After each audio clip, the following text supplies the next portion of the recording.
Gunshot ongoing live here in the local government of Obiakpor Council. Gunshot from the outside. We don't know. There are gunshots so far. There are gunshots. This is happening live in Obiakpor. This is happening live in Obiakpor. This is happening live in Obiakpor. This is happening live in Obiakpor. Yes, my people, as the halt, you don't have to know. Please, as you are watching this video, kindly share this video. The people of Rivers State, they need to help. The only help when I get to give them now to share this video, make the world see what they happen for Obiakpor local government. From the source where I can get this video, in talk say there is a gun battle with Wike men and police. Now they happen for Obiakpor now. As you are watching this video, please share this video. I beg, share and hit the like button. Make this video for go viral. Make them see what they happen. Events that we cannot overlook. We have seen them in the last election. We have seen them in the instrumentality of the APC to throw upon our space what you call state capture. But you know, there's something very interesting about this country. Tanko, our comrades, so many people know that. Nigeria is one country that's become extremely impossible in its historicity for anybody to conquer. Extremely impossible. I'll give you quick instances. There was a Jack Gowon who came out after the war. Nigeria was rich.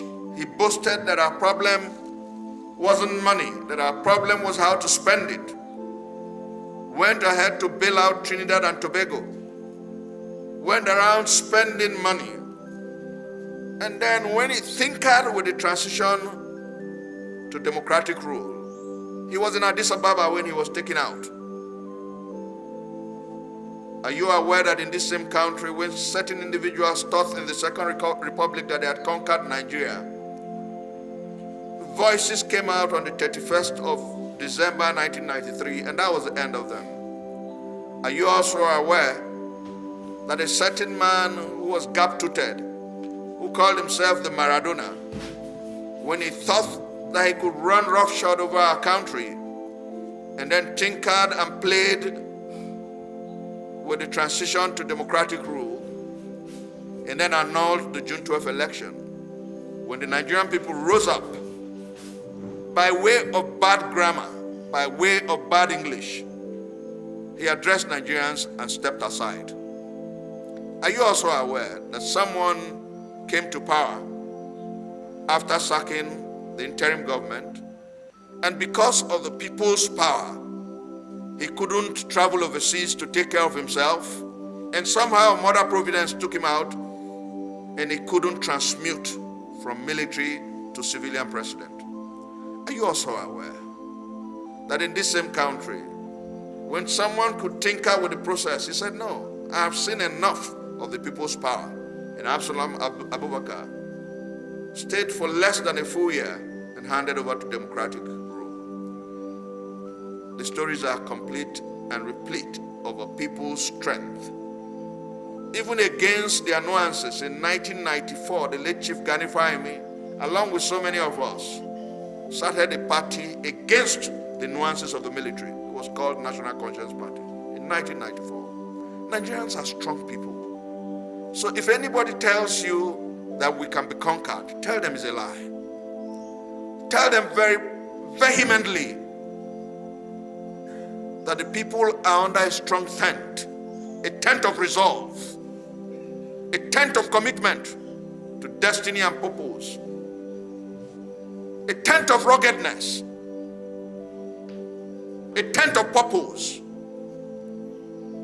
Tell them that this country is not anybody's tea party. We're not excited young men, excited men or women who have empirical minds who understand the reality and the urgency of now. Look around. They've been trying to play the game to give us impression or to test the waters. They have tested it with the labor organizations.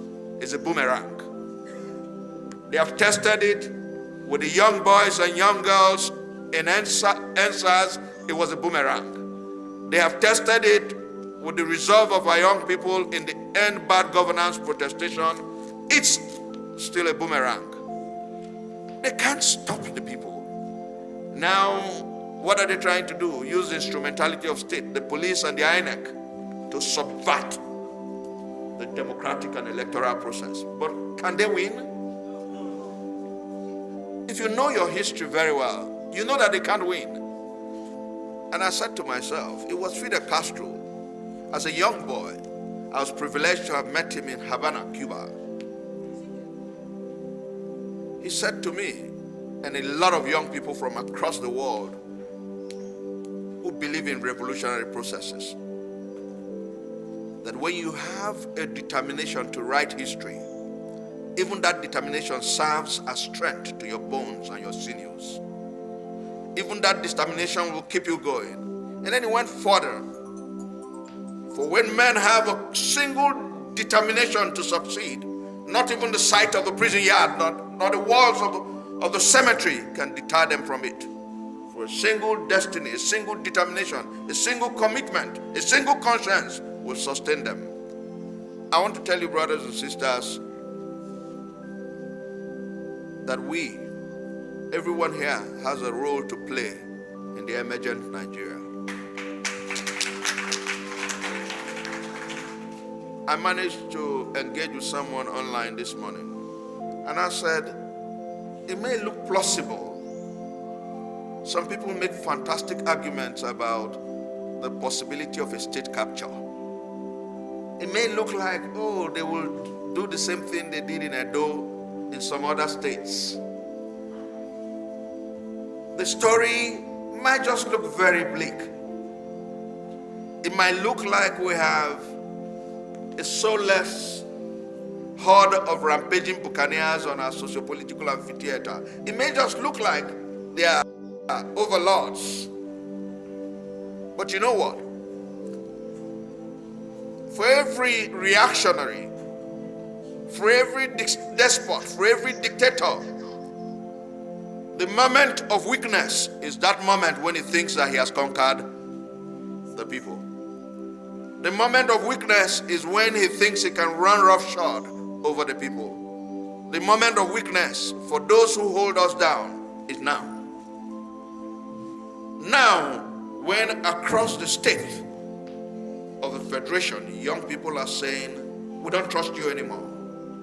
Young people are saying, we will resist you. Young people are saying, there's nothing you can tell us, stop gaslighting us. Young people are subjecting presidential speeches to fact checks.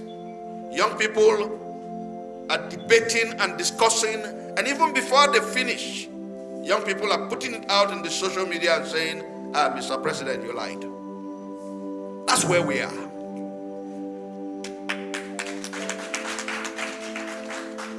And you must be proud of yourself and proud of this generation of young people. You must be proud of the philosophy of a big tent, which is that a new Nigeria is possible. You must also be proud of the philosophy, the energy and the commitment of the obedient movement, which is that a new Nigeria is also possible. And you must committedly galvanize, work together, march together, hold hands together, unite in the resolve for a new Nigeria, and tell anybody who tells you that in 2027 they will do the same thing they did in 2023, that nothing can be farther away from the truth. I tell you something, my brothers and sisters, as I wind down. It was my mentor, Martin Luther King Jr., who said, and he said that long ago, that when you look around you, and instead of seeing people say, let's be patient, people say, we are tired. Know that that republic that holds down the people is on its way out. Know that those who subdue and subjugate the people are on their way out. Know that freedom and liberty is just at the doorstep. Know that nothing can hold down a people whose resolve is for a new day, a new republic, a new tendency, and a new era.